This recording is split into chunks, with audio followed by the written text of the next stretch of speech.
Bonjour chers frères et sœurs et amis dans le Seigneur Jésus.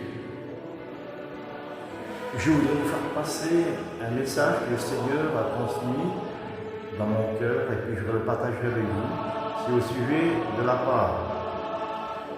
Je voudrais vous partager ce message qui se trouve dans la parole de Dieu.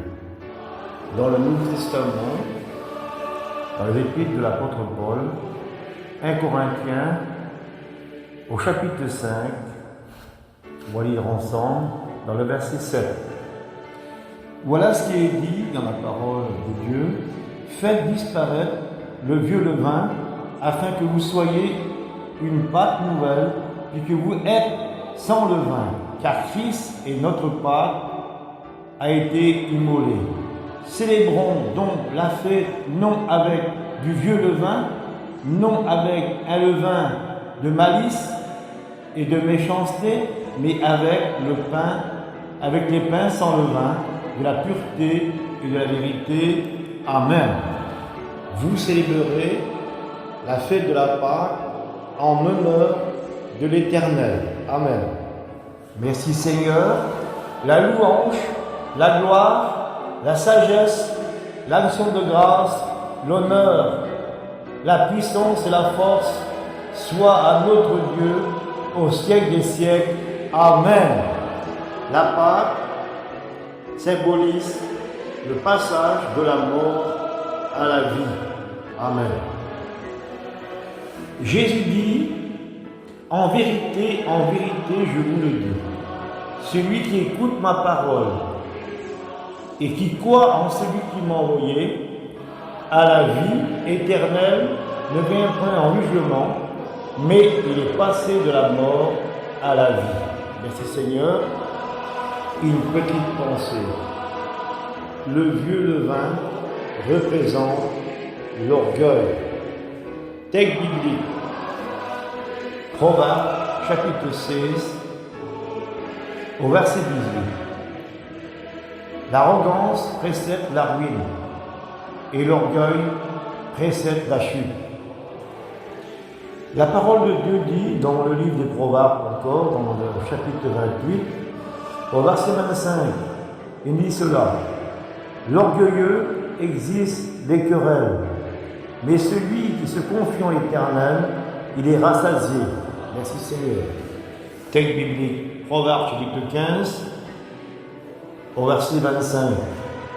L'Éternel renverse la maison des orgueilleux. Pensée biblique. L'orgueil d'un homme l'abaisse, mais celui qui aime d'esprit obtient la gloire. Amen. Je voudrais conclure sur les passages bibliques de la Bible.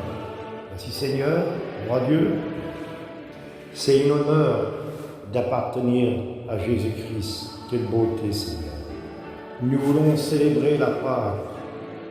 La Pâque, c'est un symbole de victoire. C'est là que Jésus-Christ, ce jour-là, il est ressuscité. Amen. Gloire à Dieu. Nous voulons l'honorer en chantant, en célébrant des cantiques et des louanges. On doit se prosterner, l'adorer, le Seigneur. Il est le maître des maîtres, le Seigneur des seigneurs, le roi des rois. Amen. Jésus revient bientôt. Préparons-nous à aller à la rencontre du Seigneur. Faisons sa volonté. Vivons comme des chrétiens authentiques pour le Seigneur. Vivons sans reproche jusqu'au retour de Jésus.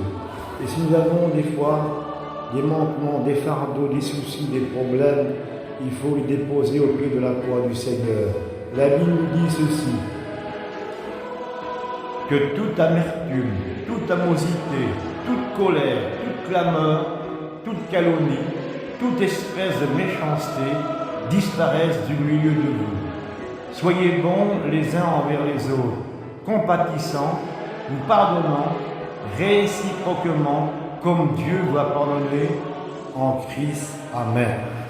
La parole de Dieu nous dit dans Galates chapitre 5 au verset 13, frères, vous êtes appelés à la liberté. Seulement ne faites pas de cette liberté un prétexte de vivre selon la chair. Je voudrais conclure sur un message de la parole de Dieu qui se trouve dans le Nouveau Testament. 2 Corinthiens, chapitre 5, verset 17. Si quelqu'un est en Christ, il est une nouvelle créature. Les anciennes choses sont passées, voici toutes choses sont devenues nouvelles. Et tout cela vient de Dieu. Que Dieu vous bénisse, chers frères et sœurs. Amen.